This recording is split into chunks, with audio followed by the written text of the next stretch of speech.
crypto, and to me it's an industry. I view it as an industry, and I'm president. And if we didn't have it, China would, or somebody else would, but most likely China. China would love to. And we've dominated that industry. It's a big industry, by the way. In fact, when the stock market went down recently, crypto and Bitcoin and all of that went down much less than anybody else as a group.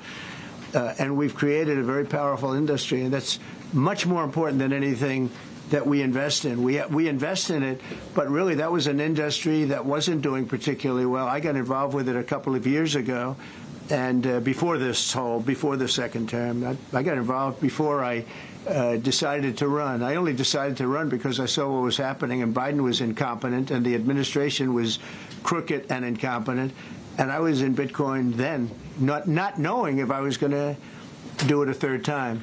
So it's become amazing. I mean, it's the jobs that it produces, and I notice more and more you pay in Bitcoin. I mean, people are saying it takes a lot of pressure off the dollar, and it's a great thing for our country. So I don't care about investing. You know, I have I have kids, and they invest in different things. They do believe in it. But I'm president, and what I did do there is build an industry that's very important. And, you know, if we didn't have it, China would. Okay. Sir, Mr. President. Go ahead. With the glasses, gentlemen. Go ahead, please. Go ahead. Thank you, Mr. President. So, are you going to cut funds in the sanctuary states, like, for instance, California? They keep supporting illegal immigration, and then these people work under Yeah, we're the giving table. them a hard time. And also, a foreign policy question. I mean, they don't have a governor in California. They have a man that wants to give away everything to people that nobody's seen before.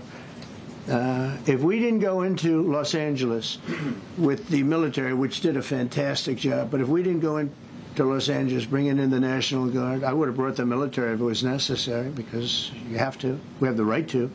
That was another thing upheld by the Supreme Court. But if we didn't go in with the National Guard and be strong and tough, you wouldn't maybe have Los Angeles. It would be like the rest of California, the rest of Los Angeles. They lost 25,000 houses in a fire. They should have lost none. You know, I sent the water down. I had to break into their water supply because they just refused to do it. They're crazy. There's something wrong with them. They have plenty of water. They don't have droughts or anything. They have plenty. We let it come down from the Pacific Northwest. They routed all the water out into the Pacific Ocean for environmental reasons, okay? And now you have 25,000 houses, none of which would have burned down if you had the water.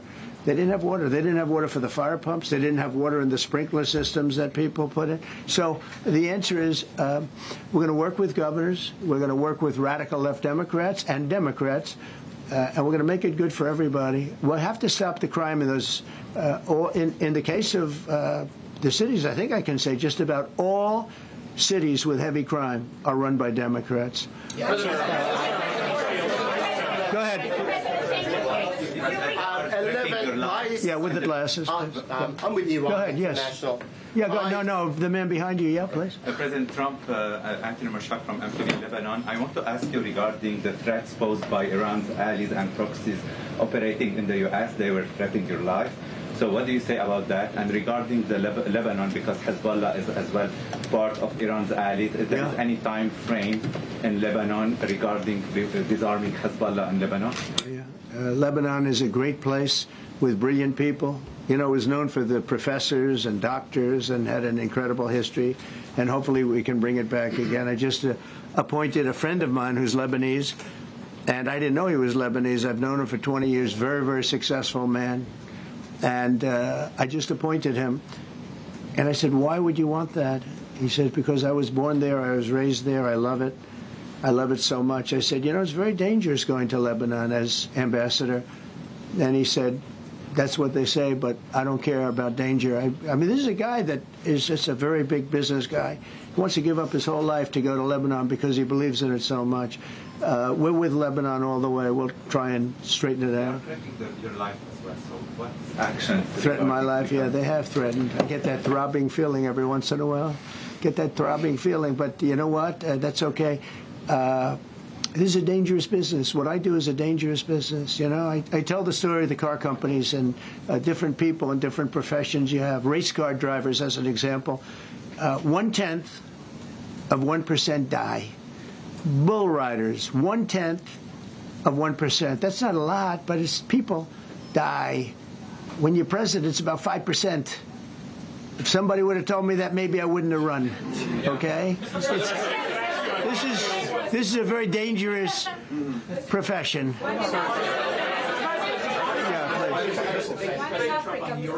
By the way, so many questions. Should we keep this going, Pam? Or not? This is the opposite of Biden. Biden would take a half a question and he'd leave without answering it. Go ahead. On Iran. You tell me when it gets boring. Okay. If Iran. Are you from Iran? No, I'm not from Iran. I'm from the UK. But if the intelligence reports conclude that Iran can enrich uranium to a level that concerns you, would you consider bombing the country again? Without question, absolutely. And have you had any conversations? Turned out to be unbelievable. But, our incredible flyers and I call them the shots, these guys are unbelievable. Think, from 52,000 feet, they hit the equivalent of a refrigerator door. They actually hit it right in the center, so it's much smaller than that. And just bomb after bomb going deeper, deeper, blowing up. Incredible, incredible thing. I don't know if you heard the general. He was very impressive. Raisin Kane. He's the one that beat ISIS for me. And he did it in a matter of weeks. And I was told it was going to take 4 or 5 years. And when I got this job, I always said, if I get this job, I'm going to put that guy as the head of the Joint Chiefs of Staff. And Dan Kane, and he, when I heard his name was Raisin, his nickname is Raisin Kane. I said, you got to be kidding. So I liked him right from the beginning. But he knocked out ISIS in a time that nobody ever thought possible. And when this attack was completed and so successful, I said, now I know how you knocked out ISIS so quickly. But we have the best people. We have the best equipment in the world. I rebuilt the military during my 4 years, during my other term. We have the best equipment in the world. The problem is we gave away, a lot of it, but small, relatively speaking. We gave a lot of it away to Afghanistan. Shouldn't have happened. That just shows how incompetent they were. They gave all that equipment away, billions and billions of dollars worth. Shouldn't have happened. But that was small compared to what we have. Now we have a great military with great people. Okay. Mr. President, congratulations. A couple of very different questions. One is Rwanda, 1994. As you grew up in New York, we all knew how horrific those attacks were. Congratulations on that treaty. There are talks that perhaps... That's going to take place today at 3 o'clock in the Oval Office. We're going to have a signing with Rwanda and the Congo. I have a follow-up. So I'm a little out of my league in that one because I didn't know too much about it. I knew one thing. They were going at it for many years, and with machetes. It is one of the worst wars that anyone's ever seen. And I just happened to have somebody that was able to get it settled. I mean, just a brilliant person who is very comfortable in that part of the world. It's a very dangerous part of the world. I said, are you uncomfortable there? People are being killed. School children are being raided and killed. And I don't even want to say how, but as viciously as I've ever heard. Are you uncomfortable? No, that's the part of the world that I know. Very comfortable.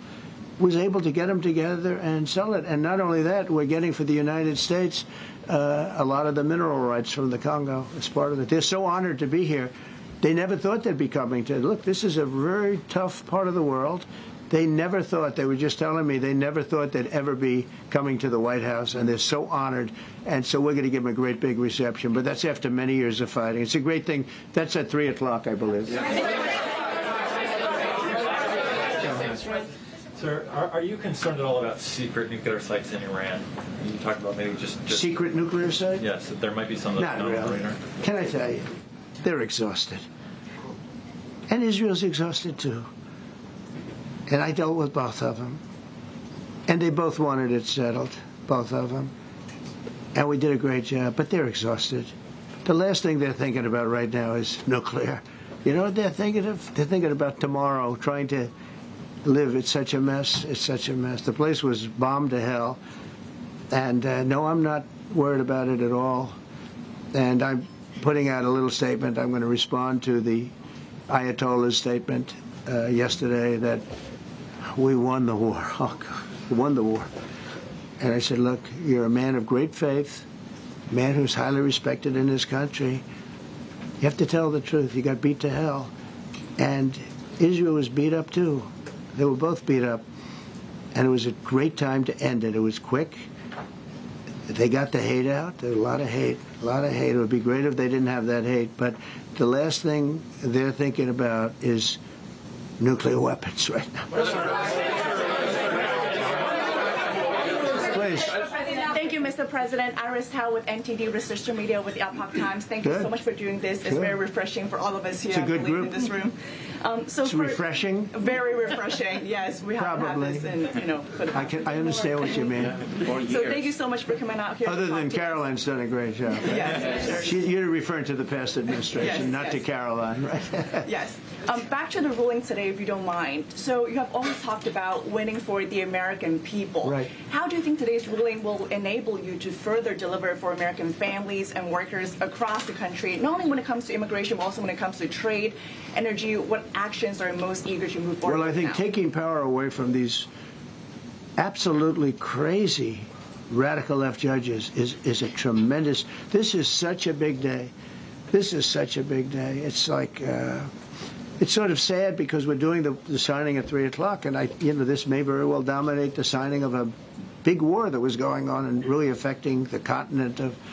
Think of it, the entire continent of Africa was being affected. And we're settling that war today, and this will probably be a headline.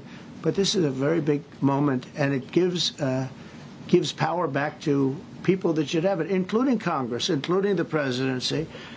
And it only takes bad power away from judges. It really doesn't take power. It takes bad power, sick power, and unfair power. And it's really going to be, this is a very monumental decision. Yeah, please. Yes, President, thank you very much. On July 9th, is that July 9th date set for tariffs to snap back? Or could there be a... We can do whatever we want. We could extend it. We could make it shorter. I'd like to make it shorter. I'd like to just send letters out to everybody. Congratulations, you're paying 25%. He doesn't want, he's a much nicer person than I am. Go ahead, do you finish it up? Were you considering for the Federal Reserve then? And are you speeding up that process? I see Secretary... Oh, he's terrible. He's terrible.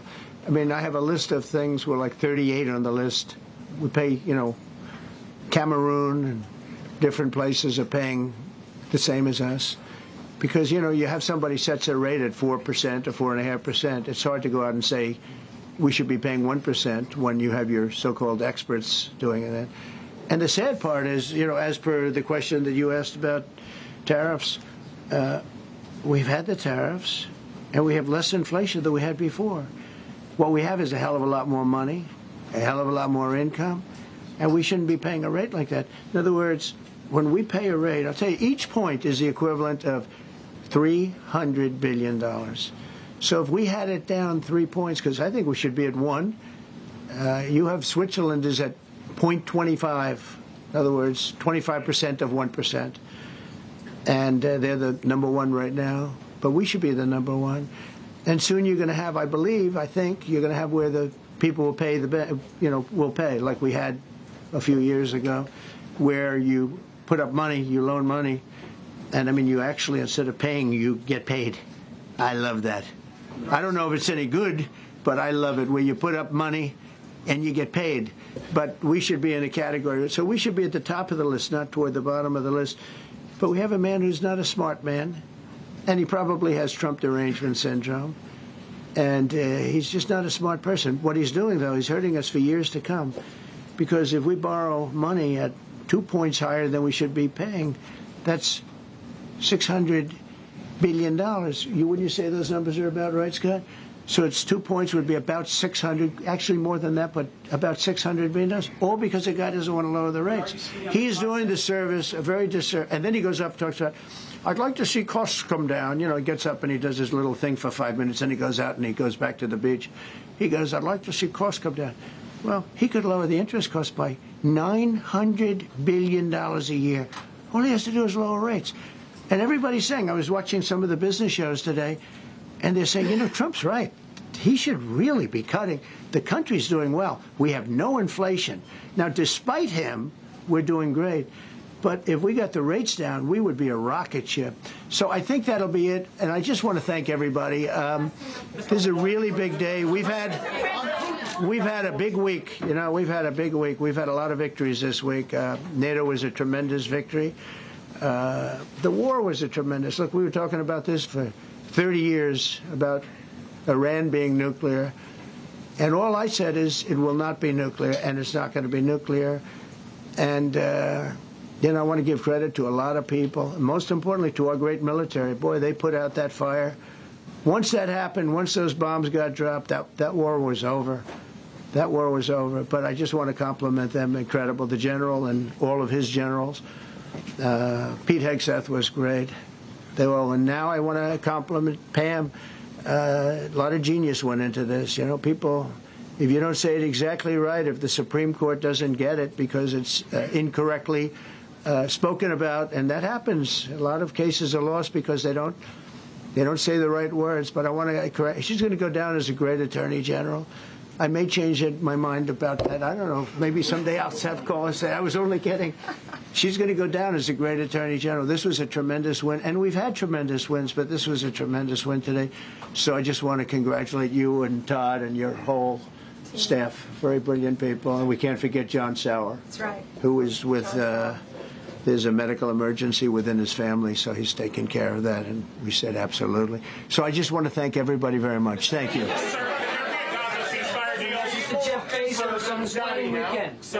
Thank you, Mr. President. All right, live from the White House, President Trump answering questions from reporters after the Supreme Court issued a 6-3 decision on nationwide injunctions.